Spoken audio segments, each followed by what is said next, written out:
totalidade, é a condição de possibilidade da visualização das partes. É assim que o Hans Jonas vai ler a política aristotélica. Ora, ele está dizendo assim, e agora, cara? Agora você olha o universo está se lixando para quem você é. O universo, ele é indiferente. A ideia é o assombro devido à indiferença. Terceiro texto. Esse é o clássico dos clássicos. Fragmento 347. O homem não passa de um caniço, o mais fraco da natureza, mas é um caniço pensante. Não é preciso que o universo inteiro se arme para esmagá-lo. Um vapor, uma gota d'água bastam para matá-lo. Mas que o universo o esmagasse, o homem seria ainda assim mais nobre de quem o mata, do que quem o mata, porque sabe que morre, e a vantagem que o universo tem sobre ele. O universo desconhece tudo isso. Essa ideia de que a grandeza do homem vai ser sempre medida pelo fato de que o universo desconhece que ele é grande. A gente lê esse texto como se o homem fosse grande. O texto não termina assim. Ele esteja mostrando que o universo desconhece que ele pode matar você, porque ele desconhece que você tem alguma grandeza. Até a grandeza de se reconhecer mortal perante qualquer elemento microscópico do universo. Uma bactéria, infecção, essa porcaria dos rins, um negócio desse tamanho me arrebenta. Pô, o universo está se lixando para isso. Ainda que eu seja grande pra caramba, por saber que ela está me detonando. Pô, mas o universo desconhece. Então, quando você pega esse elemento, o que o Hans Jonas está dizendo assim, peraí. Vamos olhar, qual é a saída disso? Vamos ver em Pascal. A saída do Pascal é a fé, ele é um jansenista, de base agostiniana. Qual é a saída? Que é muito próximo ao luteranismo, né, que é de um século antes dele. Qual é a saída do Pascal? A fé. O terceiro regime do conhecimento, como ele diz. O conhecimento do espírito está na fé. O espírito de finura, fineza, como quiser traduzir, que está na fé. Tá bom, ali tá, mas a fé te liga ao quê? Diz o Pascal. Ao Deus abscônditos. Mesma concepção gnóstica de Deus, o Deus oculto. Então, olha o que o Hans Jonas está vendo no Pascal. Pascal vê que o homem experimenta uma relação de dessimetria com o universo, mas de alijamento, indiferença, de mútua de indiferença. Só que essa indiferença é assimétrica. Porque a diferença do universo perante você é absoluta. Enquanto a sua indiferença em relação ao universo é sempre limitada.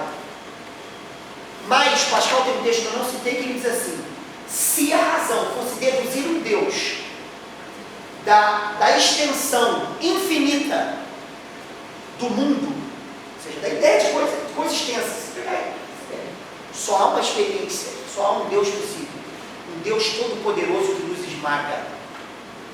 Posição contra a qual o Jonas vai lutar. Um Deus onipotente é um Deus contraditório, a gente vai ver à frente. Então a ideia de que você, perante esse mundo, cara, onde você tem uma experiência de assombro no mundo moderno, a única dedução de Deus que eu posso ter, cara, é Deus, todo o poder que me esmaga.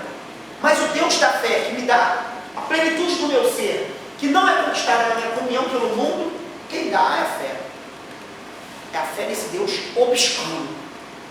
É ali ela que te dá. A obscuridade desse Deus que a fé te dá, realiza o seu si mesmo mais próprio, que não nasce da comunhão com o todo. Tudo bem, mas vamos lá, cara. Ele cita lá Nietzsche. Ele cita Nietzsche, não para ele falar com Nietzsche, ele nem trabalha nem direito, mas ele cita Nietzsche para dizer a ideia do niilismo como o mais estranho dos hóspedes.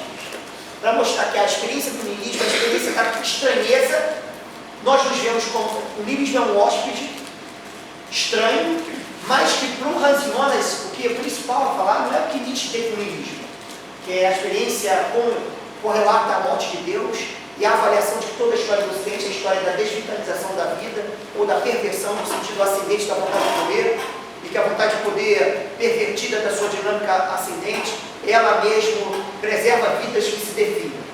Não, ele para e fala assim, é a experiência de que a casa onde nós estamos não é um lugar de realização de quem somos. Ou seja, a casa é o mundo. A gente tem uma experiência de assombro. A gente se vê alienado do mundo. Logo, quem nós propriamente somos não pode estar conectado no mundo onde estamos. Então o ser desvincula-se do estar. Essa é a grande tese. Isso aparece para ele em Heidegger e em Sartre. Para mim, tem mais a ver com Sartre.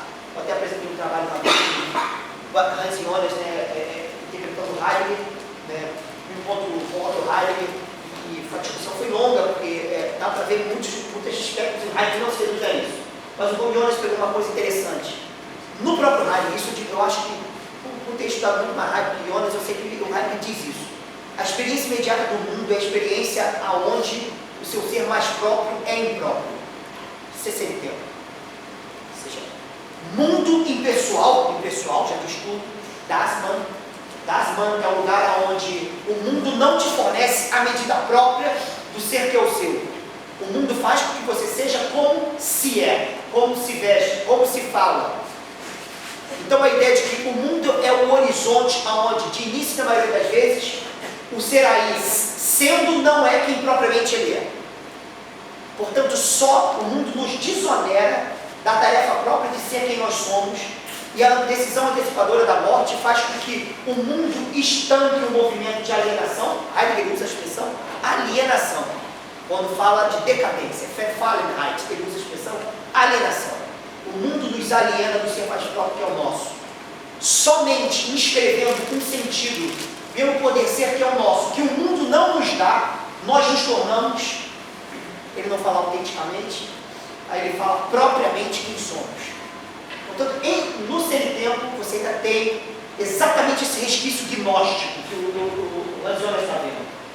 O mundo não é o lugar de fornecimento da ipseidade mais própria do homem. Portanto, a suspensão do poder prescritivo do mundo é condição de possibilidade para que o homem venha a ser quem ele é. Sartre, que não tem nenhum critério de autenticidade, ele tem doutorado aqui no Brasil, boa sobre isso. Sartre fala sobre a autenticidade sem ter nenhuma condição de possibilidade fenomenológica para dizer o que ela é. Né? A morte para ele não é a mesma coisa que para Heidegger, né? E outras coisas mais, outros problemas que não vamos tratar aqui.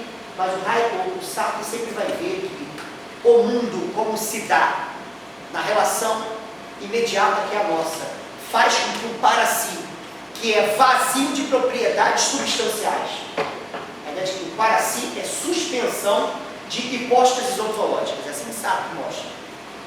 O homem, a realidade humana, como ele chama, tende a usar como horizonte de constituição de si o que ele jamais vai ser, o em si. O em si é totalização plena dos entes, e isso todas as coisas que o homem não é. Já que o homem não pode ser o que essas coisas são, mas o mundo nos passa um critério de ser que não é dado pelo vazio que nós somos, então o mundo sempre nos aliena de nós mesmos, pelas estratégias mundanas da má fé. É assim que Jonas lê o Ser e o Nada. Então, também Sartre já está dizendo assim, quando o mundo, que é o conceito do mundo para ele é diferente do Heidegger, quando o mundo prescreve o que a realidade humana deve ser, então a realidade humana não pode ser o que ela é. E aí como é que o Sartre diz? Que a realidade humana é o único ente que não é o que ele é e é o que não é. Então essa totalidade destotalizada em curso, isso que o homem é, o mundo não nos deixa ser. Bom, aí o Hans Jonas olha e fala assim, cara, peraí. Seja em Pascal, tem Deus. Descartes, tem Deus. Heidegger, o último Heidegger tem Deus pra cacete. O primeiro tem outros momentos só. Mas Sartre, não tem Deus. Sartre falando abertamente. Então, não tem Deus absconde. Cara, mas tem uma coisa, você pode ter certeza.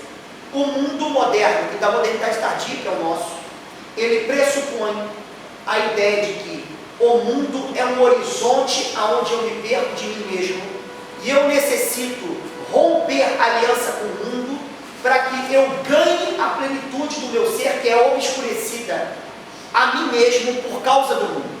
Esse esquema é gnóstico. Pegaram a ideia? Ou seja, esse é um esquema interpretativo, um esquema hermenêutico, que é reatualizado na modernidade. Ainda que na modernidade tardia, você retire a figura do Deus escondido. Ainda assim, a ideia de que o si mesmo do homem está encarcerado pela comunhão com o mundo onde ele está, mas onde ele não é, propriamente ele não é, essa experiência, cara, é comum a muitos autores. Claro que eu botaria vários outros traduções, eu colocaria aqui vários, mas ele nem cita, é claro. E o segundo Heidegger também não cita.